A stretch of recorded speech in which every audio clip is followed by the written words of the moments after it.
Welcome to CDCM Reunited Today's Activity. Please view from the beginning up to the end. Thank you, enjoy, and God bless. So mapagpalang oras po sa ating lahat mga ka-CDCM Reunited. Today is Friday.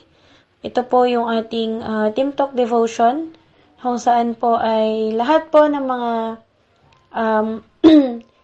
CDCM or hindi ay willing po na makinig ng ating pagbubulay-bulay ng salita ng ating Panginoon sa oras po na ito. Bago po tayo magsimula, nais ko po munang batiin ang mga tagapakinig po natin sa ating YouTube channel, ang CDCM Reunited. Don't forget, like, share, and subscribe po ang ating YouTube channel, ang CDCM Reunited Enlighten One, para mas maging updated po kayo sa mga audio-video po na inia-upload po ng ating mga kasamahan na nakakaya po dyan sa ating YouTube channel.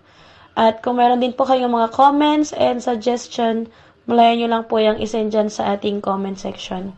So, sa ating pong pagsisimula, akin pong tinatawagan ng pansin ang ating pambungad na pambungad na awitin na bibigyang daan ni Sister Annalyn Oli. Nasusundan po ng pambungad na panalangin ng inyong lingkod.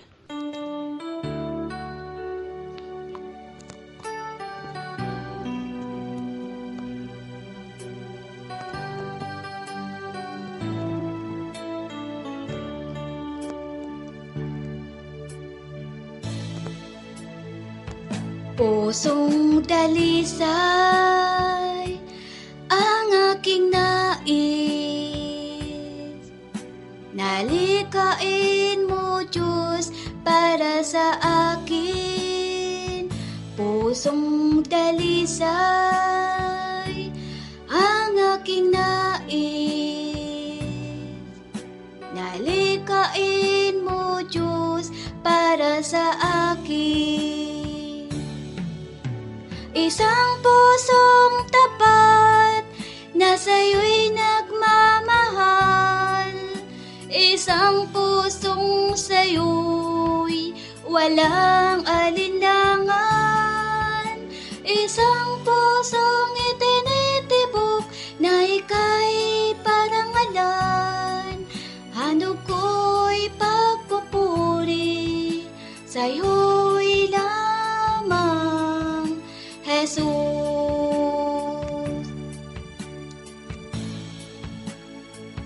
Pusong dalisay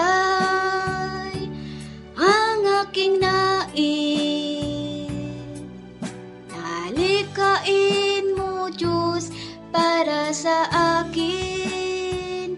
Pusong dalisay ang aking nais,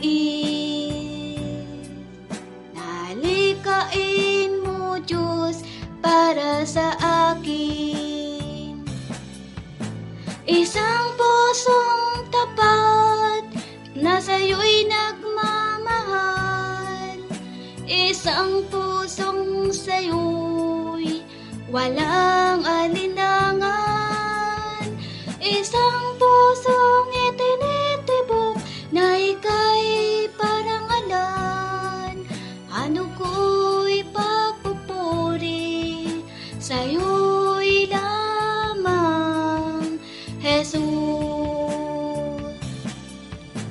Isang pusong tapat na sa'yo'y nagmamahal, isang pusong sa'yo'y walang alinlangan, isang pusong itinitibok na ika'y parangalan.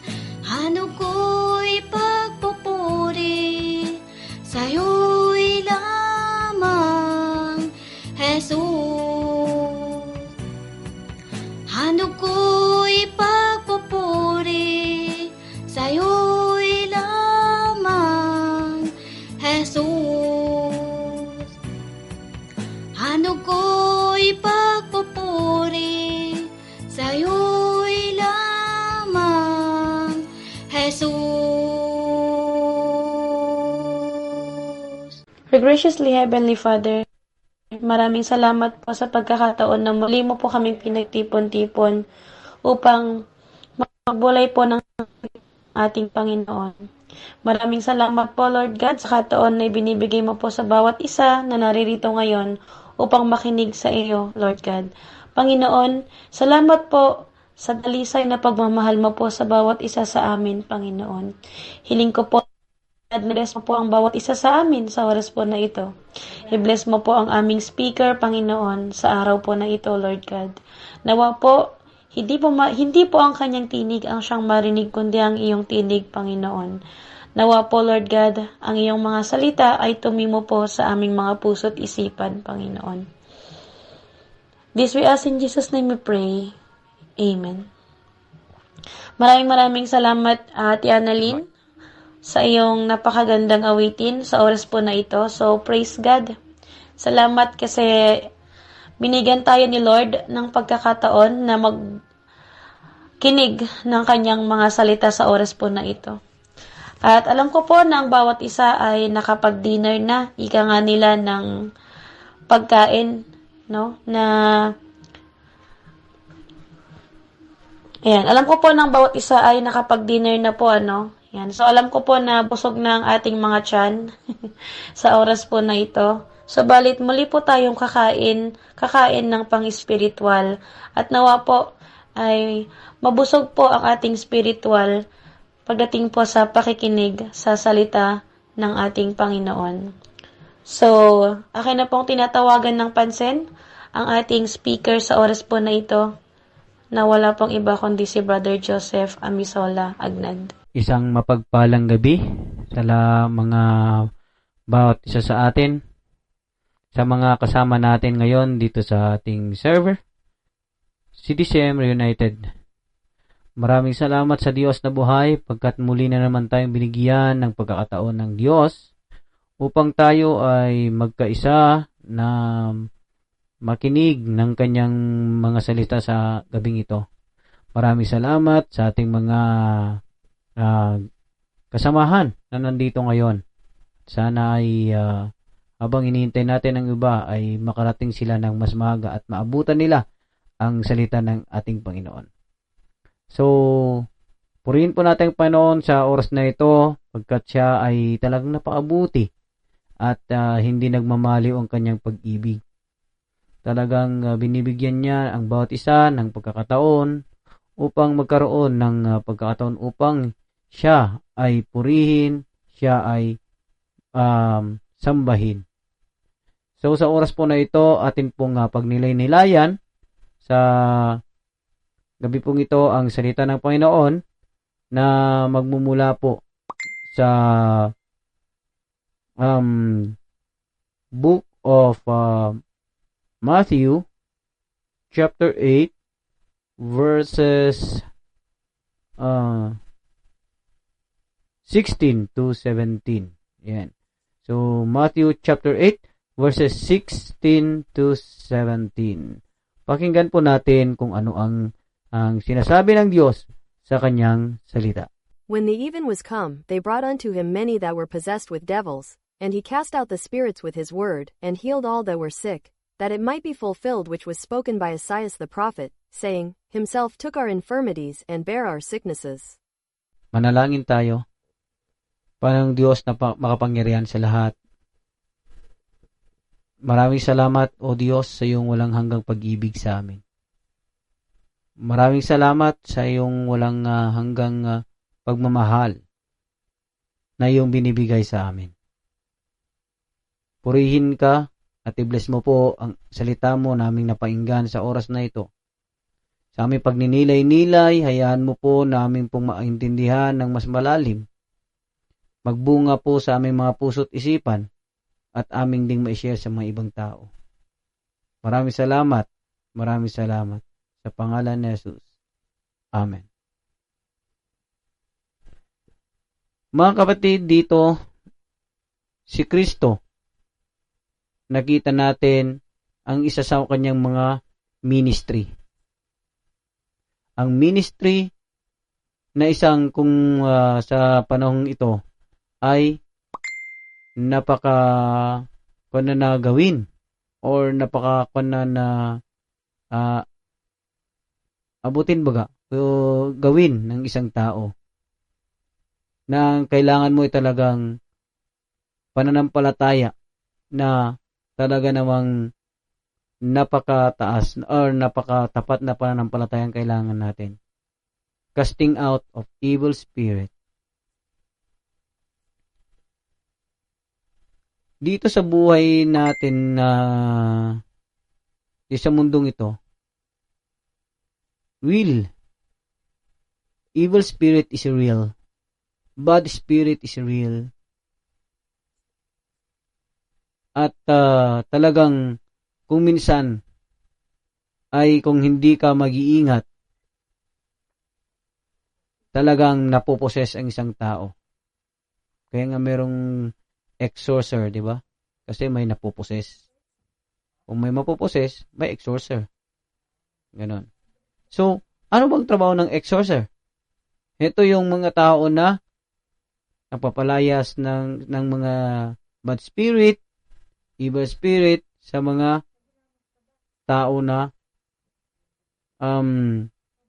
yung mga tao na nakakakuan dito. Nakakaranas ng mga itong mga bad spirit na ito. The fallen angels is true. And that bad spirit, sila ay mga alipures ng ating hindi nakikita na kaaway, which is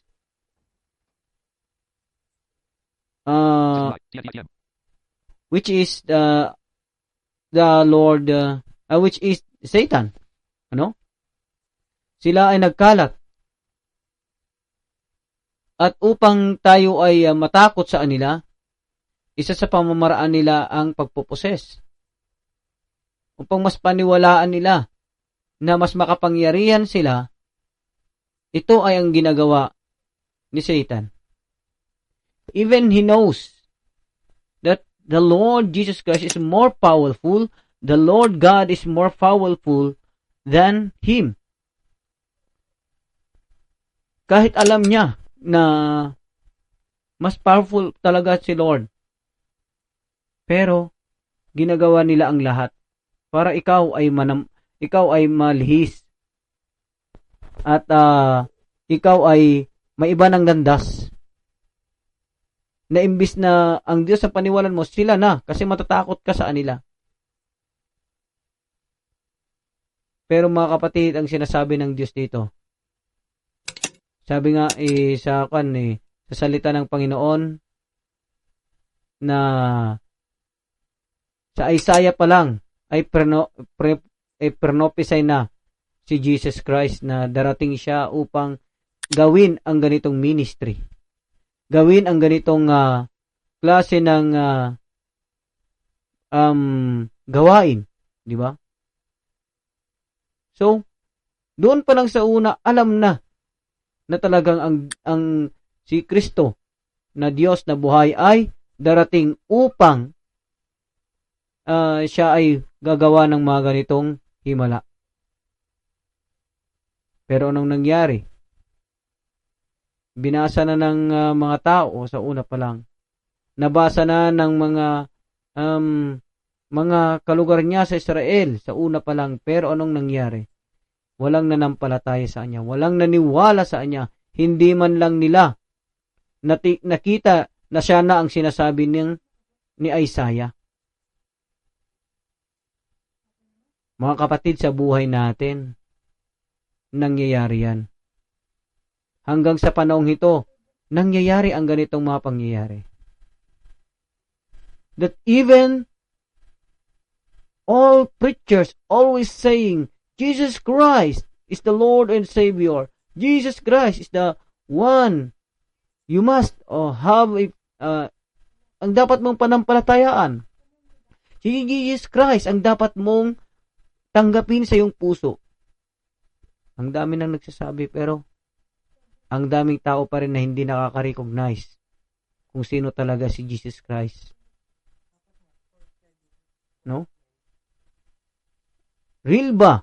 Or sabihin natin, reality, yes, ginawa talaga ni Jesus Christ ang pag-exorcise sa mga possess. Pero in spiritual life sa ating mga buhay, maraming possessed na mga bagay sa ating buhay na dapat nating tanggalin, na dapat nating ipatanggal kay Kristo. Maraming bagay na hindi bad spirit pero napopossess tayo, nabubulag tayo. Anong mga bagay na ito? Ang makamundong mga gawain, makamundong pagnanais, sobrang pangarap, na kung minsan, heto na yung nalilimutan mo ang Panginoon sa iyong buhay. Sobrang kayamanan, sobrang ambition, na nakakabulag sa atin at hindi na natin nakikita ang kabutihan ng Panginoon. Mas lalo na kayamanan, talagang nakakabulag yan.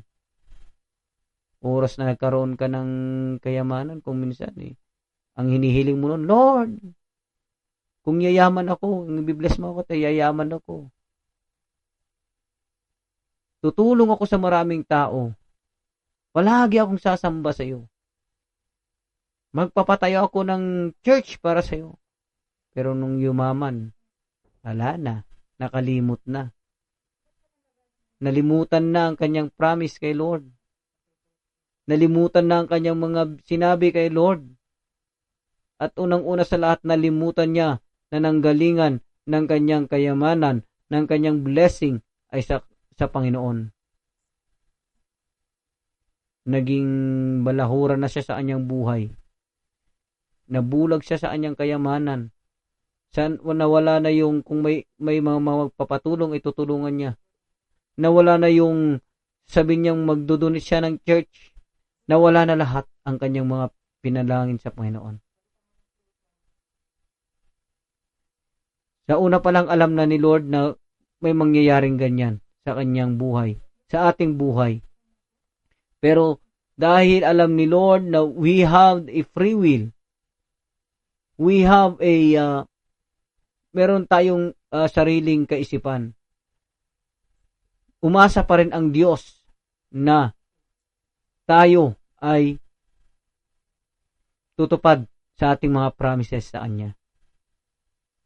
Pero yun nga, dahil nga sa kayamanan, dahil sa pagkaposes ng kayamanan na yan, sa makamundong naisin, nabulag at nalimutan ang Panginoon.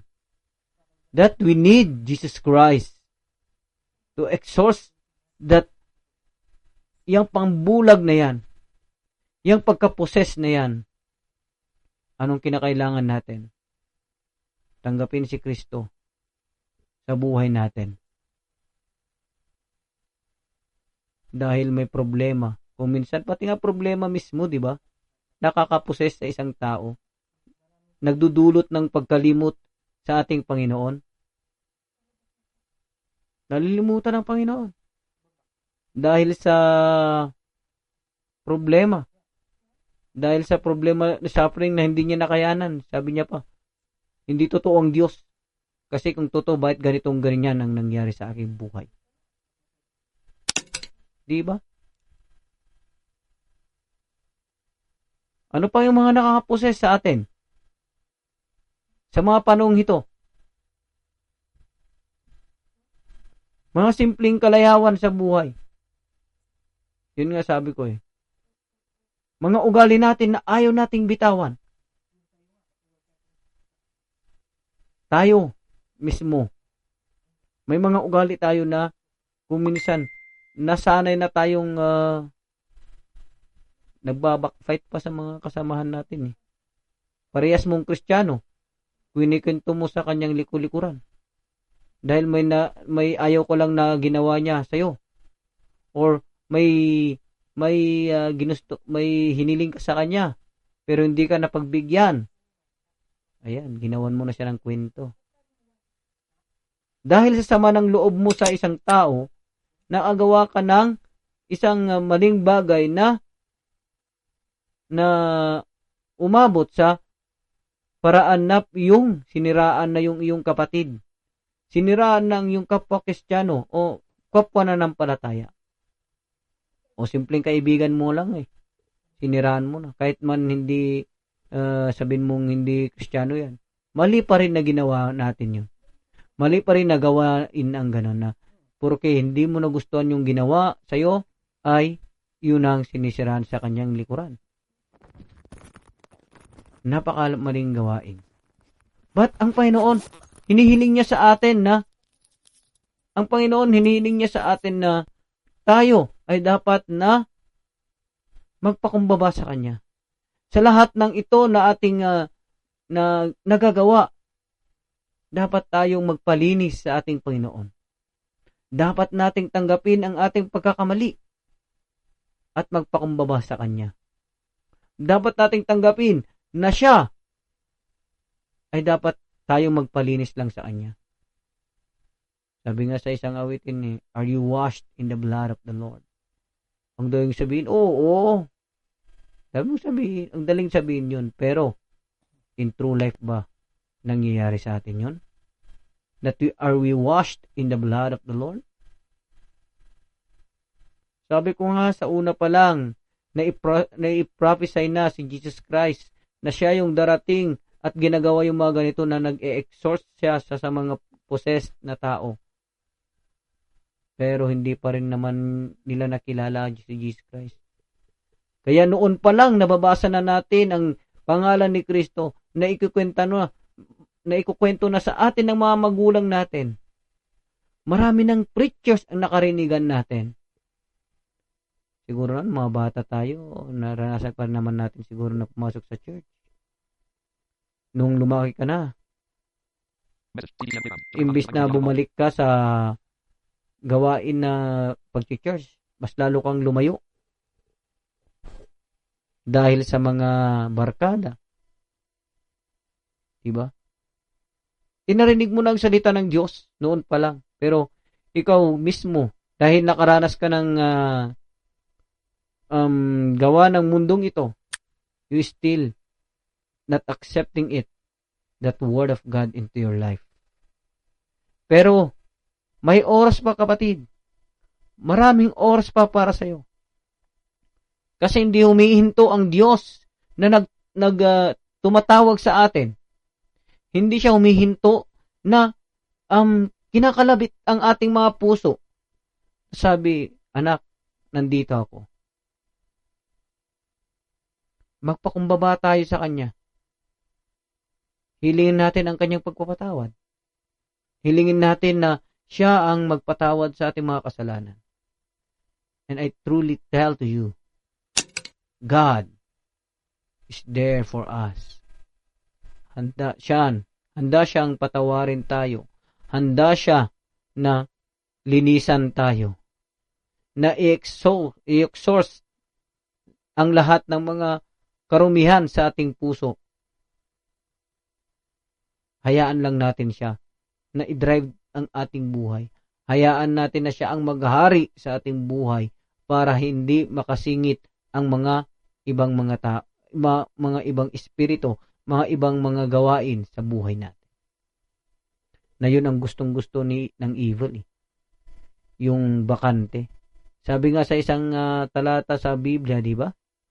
May isang bahay na malinis tapos na tinirahan ng isang masamang espiritu.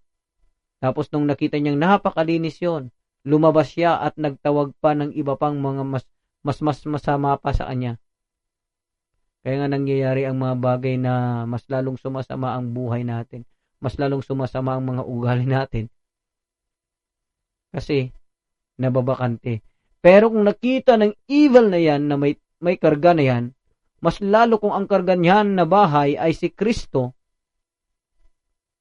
ang evil na yan ay aalis. Matatakot at it will go away. Imbis na rain go away, evil go away. Never come again. Ganon. So, ganon Kaya kapatid, magpakumbaba tayo kay Kristo. Subukan natin. Manalangin tayo. Tanggapin natin siya ng buong puso. Kung ikaw man ay hindi pa tumanggap sa Kanya, kung ikaw man ay hindi pa nananampalataya sa Kanya, tanggapin mo. Kung ikaw man ay na-realize mo ngayon, ikaw ay nakikinig sa oras na ito ay ngayon mo na-realize na sabi mo tinanggap mo si Kristo, pero ang katotohanan pala, after na i-discuss ang mga to, ay na-realize mo sa buhay mo na marami kang ginagawa na napapatunay na hindi pa pala talaga mo tinanggap si Kristo sa buhay mo. Mag-umpisaan ang magpakumbaba ngayon sa Diyos. Mag-umpisaan ang manalangin. Mag-umpisa tayo na magpakumbaba sa Kanya at ilapit natin ang ating mga buhay sa Kanya. Ako mismo na nagsasalita dito, ilang beses na naranasan ko kung gaano kabuti ng Panginoon, physically healed, no? Na mga kababalaghan na nangyari sa buhay ko. Meron pa rin akong time na nawawala ng landas. Meron pa rin time na ako ay nalilihis at nakakalimot sa Kanya. Paano pa kayo mga kapatid na hindi talaga nanampalataya pa kay Kristo? Paano kayo na hindi pa talaga tumanggap kay Kristo? Huwag nating hayaan na darating ang panahon na tayo ay tuluyang mawala at darating si Kristo na tayo ay huli na hindi na tayo matutulungan ni Kristo, hindi na tayo masasamahan ni Kristo. Isa lang naman ang nais ng Diyos magpakumbaba ka sa Kanya.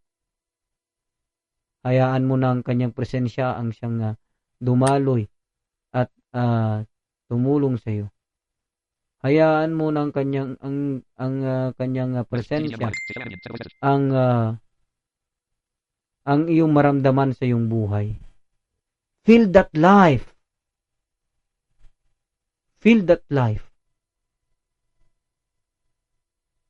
Punuin mo ng presensya ng Diyos ang buhay mo para walang empty matitira na pasukan ng kalaban natin na hindi natin nakikita. No?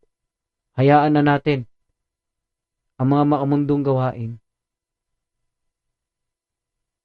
May isang yung naalala ko tuloy yung isang member ng CDCM. Nandun ako sa nagjo-joke ako. Sabi niya, "Oh, Pres, ikaw ang model 'di ba ng CDCM?" Sabi ko, "Oo nga naman." Oo nga naman. Ako nga naman ang dapat isa sa mga Pero sa time na is joke lang naman yung mga ginagawa namin. So yun. We must be a model, Naalala ko yung model na yan. As a Christian, tayong mga tumanggap kay Kristo, tama po na tayo dapat ang maging model ng mga kapatid natin. Tayo mga nagsisilbi dito, nagpe-preside ka, umaawit ka, nag-i-speak ka, pero ikaw pang nangunguna, naninira sa iyong kapatid. Ikaw pang nangunguna na nagdudulot ng pagkadapa ng ibang tao. Huwag sanang ganun mga kapatid. Sana gawin natin na maging model tayo. As Christ is our model, we must also a model sa ibang tao. Nawa ang mga salita ng Diyos na napakinggan natin sa gabing ito ay ating naunawaan at ating maisa puso at maisa isip. Sabi ko nga, mag-umpisa ka na ngayon na mag-umpisa ka na ngayon na pakumbaba sa ating Panginoon kasi siya lamang ang dapat mong pagpakumbabaan, siya lamang ang dapat mong pagkatiwalaan. Maraming salamat at God bless sa bawat isa sa atin. Praise God. Maraming salamat po. Brother Joseph, sa inyong ibinahaging paalala na naman po muli sa lahat po ng mga kapatid po natin, mapa-Christian man po o hindi. So, nawa po ang salita ng ating Panginoon ay magsilbing paalala po muli sa bawat isa na kung hahayaan lang po natin na si Lord yung maging sentro ng ating buhay, ay anumang trials ang darating sa atin, ay lahat po malalampasan po natin. And sabi nga nila, ano man yung mga nagiging achieve mo sa buhay or na-achieve mo sa buhay, ay still humble pa rin. Dahil kung hindi naman po dahil kay Lord, kung hindi naman po dahil sa ating Panginoon, ay hindi mo po makakamit yung tagumpay na meron ka po sa ngayon. So, dapat, kung ano man yung meron tayo, kung ano man yung natatamasa nating tagumpay, dapat patuloy pa rin tayong mag-thank you kay Lord. And wag nating kalilimutan na pasalamatan siya sa lahat ng mga nangyayari sa atin. And yun nga, yung tanong ni Brother Joseph, sino ba si Lord para sa atin? May mga, sabi nga sa Bible is, marami nagtatanong, lalo na nung si John yung unang dumating, si John the Baptist, ang alam nila is, siya na yung Mesias na ipinagkaloob ng Panginoon sa atin. So, para ba sa inyo, or para ba sa atin? Ito yung tanong, sino nga ba si Lord? Sino nga ba si Lord sa ating buhay? Ano nga ba yung part niya sa buhay natin? So, nawa, ang mensahe ng ating Panginoon ay mag-spread sa buhay natin. And, yun nga, still communicate sa ating Panginoon. May mga challenges man tayo o wala, dapat patuloy natin siyang kilalanin. Hindi lang dapat natin kilala ang ating Panginoon kung ikaw ay may pinagdadaan ng mga pagsubok.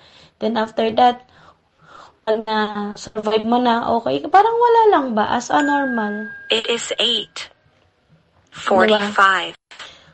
As a normal na lang ulit. Tapos pag may trials ka ulit, Lord, tulungan mo po ako, hindi ko po to kaya. Tapos another, tulungan ka ulit. Then ganun ulit, ganun at ganun.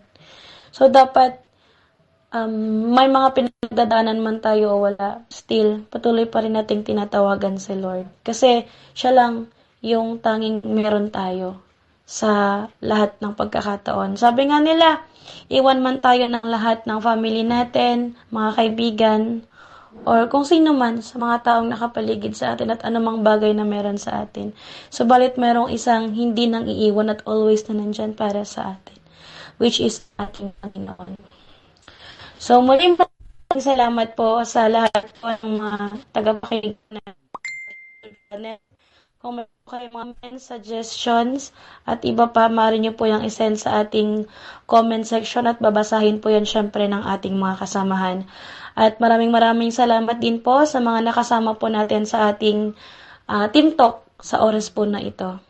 So, dito na po nagtatapos ang ating Team Talk Devotion for this night. So, magkarinigan po muli tayo sa mga iba pa pong activity ng grupong CDC Emre United. Muli, don't forget like, share, and subscribe po ang ating YouTube channel, ang CDC Emre United, para mas maging updated pa po isa sa mga audio-video po na inia-upload po ng ating mga kasamahan. So, sa atin pong pagtatapos, akin na pong tinatawagan ng pansin ang ating closing song na si Sister Seychelle Ann Imbien, na susundan po ng pangwakas na panalangin ng ating speaker. Muli, maraming salamat po sa lahat. Ako po ang inyong naging tagapagdaloy po sa oras po na ito, Sister Joy, na nagsasabing, sa Diyos po ang papuri.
name.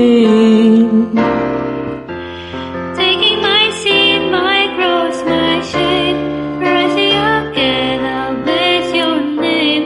You are my all in all.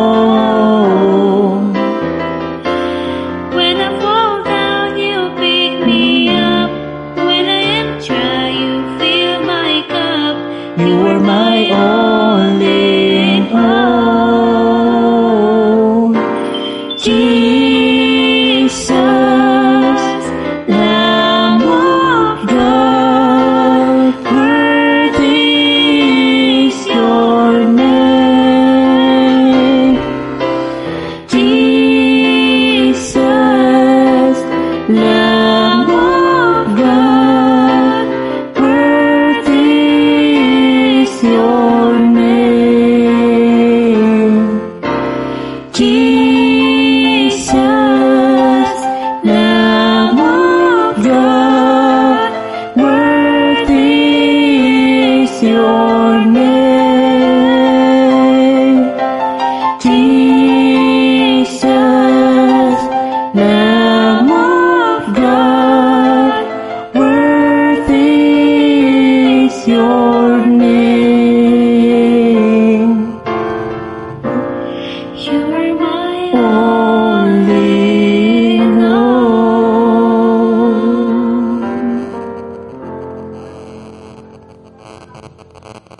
Tayo ay manalangin. Maraming salamat o Diyos sa iyong kabutihan sa aming mga buhay.